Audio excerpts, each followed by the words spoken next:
একটা global statistics বলে প্রতি 6 জন দম্পতির একজনের সন্তান হয় না। 60% কারণ হচ্ছে পুরুষের, যার কারণে সন্তান হয় না। 40% কারণ হচ্ছে নারীর এবং 20% কারণ হচ্ছে অজানা। যদি আমি আপনাকে সায়েন্টিফিক্যালি ব্যাখ্যা করি যে আসলে সন্তান কেন হচ্ছে না, সেক্ষেত্রে প্রথম যে কথা, অনেকগুলো কথা থাকবে, কিন্তু উপরের দিকে প্রথম যে কথা সেটা হচ্ছে হরমোন ডিসব্যালেন্স। তার মধ্যে থাইরয়েড হরমোনের যদি সমস্যা থাকে নারী বা পুরুষের, প্রোল্যাকটিন হরমোন যদি বেশি থাকে নারীদের ক্ষেত্রে, পলিসিস্টিক ওভারিয়ান সিনড্রোম যদি থাকে যেটা ইনসুলিন রেজিস্ট্যান্স হয়ে হয়, সেক্ষেত্রে কিন্তু সন্তান না হওয়ার মতো প্রবলেম তৈরি হতে পারে। কারণ এই তিনটি প্রবলেমের কারণে নারীদের ডিম্বাশয় থেকে ডিম বের হবে না, যেটাকে ওভুলেশন বলা হয়। ওভুলেশন না হলে দিনের পর দিন স্বামী স্ত্রী একত্রে বসবাস করলেও কিন্তু তার গর্ভে সন্তান হবে না। সুতরাং আপনার থাইরয়েডের প্রবলেম আছে নাকি প্রোল্যাকটিনের প্রবলেম নাকি পলিসিস্টিক প্রবলেম, সেটা থাকলে আমাদেরকে কমেন্ট করে জানাবেন। আমরা আপনাকে একটা সুন্দর গাইডলাইন দেওয়ার চেষ্টা করব এই কমেন্টের রিপ্লাইয়ের মাধ্যমে। 2 নম্বর হচ্ছে নারীদের ক্ষেত্রে ডিম্বাণুর মান খারাপ এবং পুরুষের ক্ষেত্রে তার শুক্রাণুর মান খারাপ। যে নারী পুরুষ অতিরিক্ত ধূমপান করে, মদ্যপান করে, অতিরিক্ত দুশ্চিন্তায় থাকে, প্রচুর পরিমাণের পুষ্টিকর খাদ্য খায় না, তাদের ডিম্বাণুর মান এবং পুরুষের ক্ষেত্রে শুক্রাণুর মান কমতে থাকে। যে পুরুষ ধূমপান করে তাদের ক্ষেত্রে তার শুক্রাণুর যে ডিএনএ সেটা কিন্তু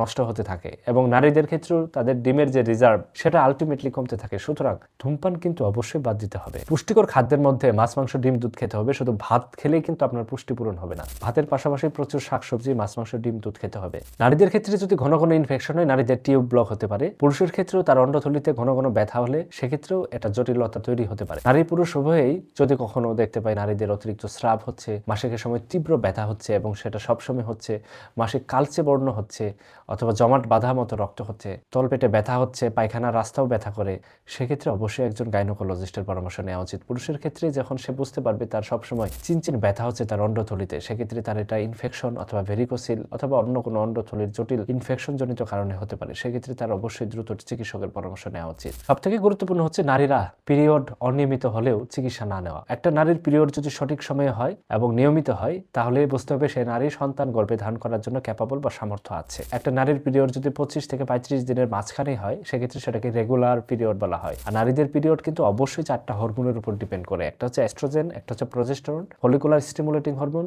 এবং লুটিনাইজিং হরমোন। এই 4টা হরমোনের যে কোনো একটার যদি ব্যাঘাত ঘটে সেক্ষেত্রে পিরিয়ডের জটিলতা তৈরি হতে থাকে। সবথেকে গুরুত্বপূর্ণ ভুল হচ্ছে ফার্টাইল উইন্ডো মিস করে ফেলে। স্বামী স্ত্রী একত্রে বসবাস করে কিন্তু যে সময় তাদের মেলামেশার প্রয়োজন হয় সেই সময়টাকে যদি তারা মিস করে ফেলে সেক্ষেত্রে তাদের গর্ভে দিনের পর দিন একত্রে বসবাস করলেও সন্তান হবে না। সেই ফার্টাইল উইন্ডো বলতে আমরা কি বুঝি? নারীদের পিরিয়ডের মাঝামাঝি সময়ে তাদের ওভুলেশন হয়। এই ওভুলেশনের যে পিরিয়ডটাকে টার্মটাকে সেটাকে ফার্টাইল উইন্ডো বলা হয়। আমি আপনাকে বেসিক লিটারেল হিসাব যদি একটা বোঝাই, একটা নারীর যদি পিরিয়ড 30 দিনে হয় সেক্ষেত্রে মাঝখানের 10 দিন হচ্ছে ফার্টাইল পিরিয়ড।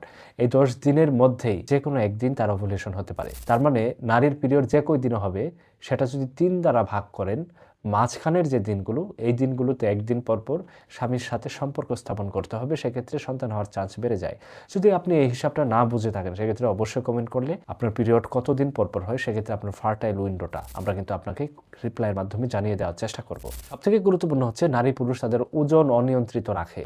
অনেকে রাতে পর্যাপ্ত খায় বা প্রচুর খাবার খায় কিন্তু তার ওজন বাড়তেছে, সে কখনো এগুলো ভ্রুক্ষেপ করে না যে আসলে ওজন গর্ভধারণের ক্ষেত্রে কতটা বাধা প্রদান করতে পারে। এখন আপনাকে যদি আমি কয়েকটা বেসিক করণীয় বলি যে গর্ভের সন্তান চাইলে এই কাজগুলো আপনার করতে হবে, তার মধ্যে 1 নম্বর হচ্ছে আপনার ওজন নিয়ন্ত্রণে রাখতে হবে। 2 নম্বর হচ্ছে যেটা কিছুক্ষণ আগেই বললাম যে ফার্টাইল উইন্ডো মিলে স্বামী স্ত্রীর সম্পর্ক স্থাপন করতে হবে। যেদিন থেকে চেষ্টা করবেন যে আপনার গর্ভে সন্তান নেওয়ার প্রয়োজন সেদিন থেকেই নারীরা ফলিক অ্যাসিড খাওয়া শুরু করবেন এবং পুরুষরা ভিটামিন ই খাওয়া শুরু করবেন। ভিটামিন ই পুরুষের উর্বরতা বাড়ায়, একইভাবে নারীদের ফলিক অ্যাসিড তাদের সন্তান গর্ভে ধারণ করার যে চান্স সেটা তো বাড়াবে, পাশাপাশি প্রতিবন্ধী সন্তান হওয়ার ঝুঁকি কমাবে।